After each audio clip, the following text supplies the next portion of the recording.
बाट माननीय अर्थमन्त्री डाक्टर स्वर्णिम वाग्लेको उक्त जवाफका सम्बन्धमा स्पष्टीकरण माग गर्न चाहनुहुने मान्य सदस्यहरूलाई समय दिन्छु।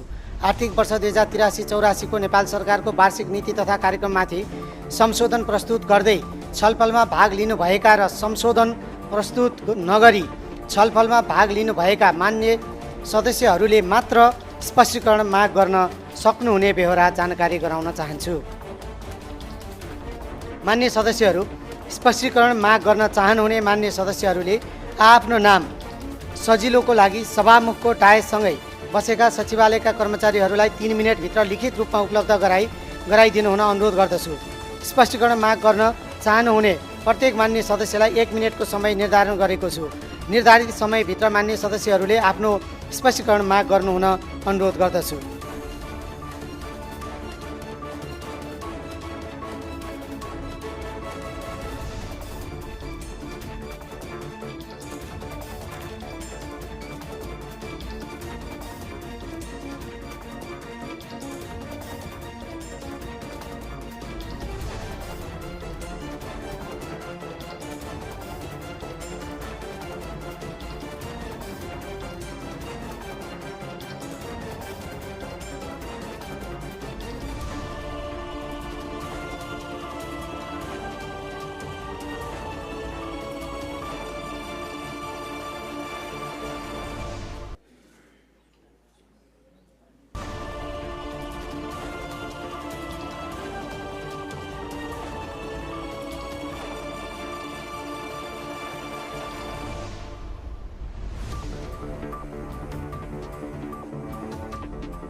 मान्य सदस्यहरू, उक्त जवाफका सम्बन्धमा कुनै पनि मान्य सदस्यबाट स्पष्टीकरण माग नभएको बेहोरा जानकारी गराउँछु।